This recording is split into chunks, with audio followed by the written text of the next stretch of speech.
The woman has fallen for her supervisor, with whom she spends every day side by side. She planned to confess her love to him, yet later found out he only viewed her as a younger sister. All his thoughtfulness toward her was nothing but the care an elder brother shows for his sibling. When Sherwoo hears that Ji-yoon intends to quit the project team, he rushes over immediately to ask why. They are the most well-matched partners, and only the day before, Ji-yoon was full of confidence in the AI project. Swallowing the bitterness welling up inside her, Ji-yoon lies that working with him has been agonizing every day. Mistakenly believing Ji-yoon hates him, Sherwoo suppresses all his personal feelings. Resuming his identity as her superior, he tells her that her career belongs to herself alone, and it would be foolish to give up her job for one person. He tells her to treat today's conversation as if it never took place and come to work normally tomorrow. Heartbroken, Sherwoo goes to his friend's bar to drink. Recalling everything that has happened, he suspects Ji-yoon's sudden change of attitude stems from the near-confessional words he wrote on the window. He chides himself for failing to hide his true feelings, fearing that he has disgusted Ji-yoon. No matter what, he cannot let her leave the project. However, Ji-yoon does not show up for work the next day. All she sends him is a cold two-word message, on leave. On his way off work, he passes a bakery and suddenly remembers Ji-yoon once said she loves their croissants. He buys some on impulse and heads to the apartment complex where she lives. Ji-yoon, who has been tangled up in their argument all day long, catches sight of Sherwoo as soon as she reaches her front door.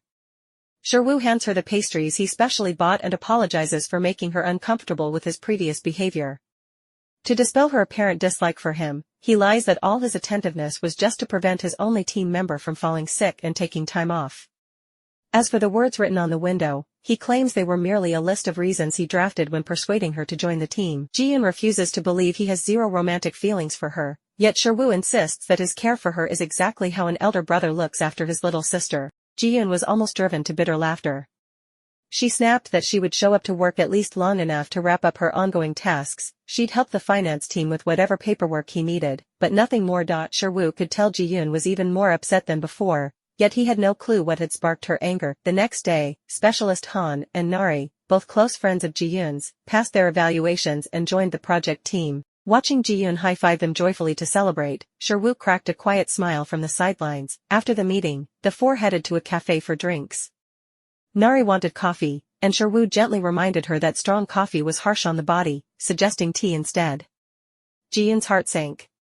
She realized Sherwoo looked out for every member of staff. She'd foolishly imagined his kindness was special only for her. Noticing the cold tension between the two, Nari proposed an off-site team trip to break the ice. As team lead, Sherwoo agreed without hesitation, and Ji-yoon had no choice but to go along with the group's decision. The four traveled to the countryside. While Ji-yoon was carrying supplies, everything spilled onto the ground. Sherwoo knelt down to help her pick the items up.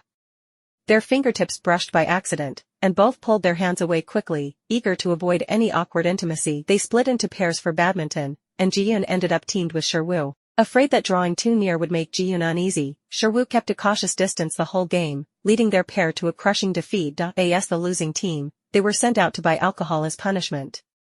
Ji-yoon vented her frustration, complaining they'd lost because every time she stepped closer, Sherwoo stepped back. Sherwoo explained gently that he'd kept his distance out of concern for her comfort. She shot back angrily that it was clearly him who felt uneasy around her. Later, as they went over their assigned workloads, Ji-yoon presented her completed section, finished exactly to Sherwoo's requirements. She asked to hand over her responsibilities to Specialist Han, reiterating that she still planned to withdraw from the project. Sherwoo refused to let her quit, repeating that she was an irreplaceable, vital member of the team. No matter how hard he pleaded, Ji-yoon remained dead set on leaving. Once the drinking party wrapped up, their two colleagues, already heavily intoxicated, headed back to rest early. Seizing the chance to speak alone, Sherwoo pressed Ji-yoon for the real reason she wanted to leave the team. At first he thought she simply disliked working alongside him, but after hearing her self-deprecating comment in the car about misreading his feelings, he knew there was more to it. Ji-yoon tried to brush off the topic and stand up to leave, yet Sherwoo grabbed her wrist. He begged her, almost pleading, not to walk away. Ji-yoon could hold back no longer and blurted out that Sherwoo would be the one leaving anyway. She'd heard he planned to return to the US once the project wrapped up successfully, leaving her with nowhere to belong. Since they were bound to part sooner or later, she'd rather secure an escape route for herself first. It was then that Sherwoo finally understood the true motivation behind her decision to quit the team. The air between them instantly grew thick with unspoken romance, leaving Ji-yoon's heart in total turmoil. Yet she told herself she had no right to hold Sherwoo back, and fled back to her room in a fluster to mask her feelings. Once the team trip ended and she returned home, Ji-eun kept replaying Sherwoo's words in her head.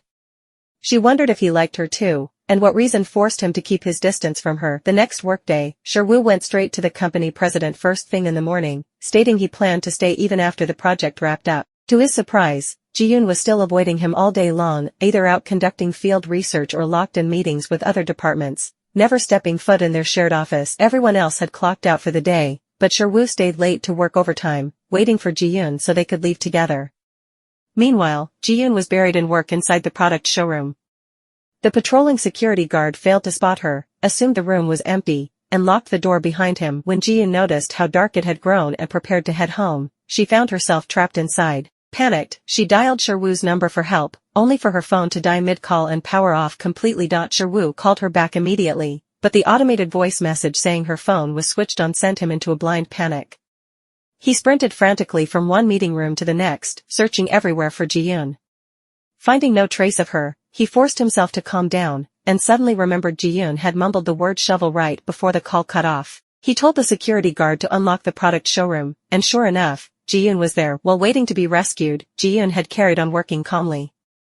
Sherwoo could no longer contain his affection for her, and blurted out impulsively that he'd been running wild with worry searching for her just now. Ji-eun asked if he only saw her as a younger sister he needed to look after. He confessed further that he would never think of her that way. He was older than her, and divorced. Though he had fallen for her long ago, he believed he had no right to drag her into his messy life. As Ji-eun stepped out of the office building, rain suddenly began to pour. Just as she fretted over how to get home, Sherwoo appeared before her holding an umbrella and offered to walk her back. She told him she was not heading home and planned to go somewhere else instead. Sherwoo pressed the umbrella into her hands and rushed straight out into the downpour without shelter. Riding the bus, Ji-eun kept replaying the sight of Sherwoo's back as he ran into the rain. In an instant, all her tangled worries, hesitations, and overthinking faded away, overpowered by her overwhelming urge to see him again. Right at that moment, the bus broke down, forcing all passengers to get off. It felt as if fate was paving the way for them to meet. She sent Sherwoo a text asking to meet, yet received no reply. When she called him, the line was unreachable. Heavy-hearted, she headed to her father's repair shop to pick up her Walkman, which had been fixed by her father's much younger friend. The second she pushed open the door, she laid eyes on Sherwoo, the man she could not stop thinking about. It dawned on her that Sherwoo was the close younger friend her father had mentioned. Sherwoo also realized she was the shop owner's daughter. They exchanged soft smiles, astonished to discover fate had woven an unexpected thread connecting them long before. Ji-eun helped Sherwoo repair an audio speaker together. Staring at his face so close to hers, she stopped holding back her feelings and begged him not to go to the United States, to stay by her side. Sherwoo answered without hesitation that he could never leave her alone and would remain with her forever. End of episode.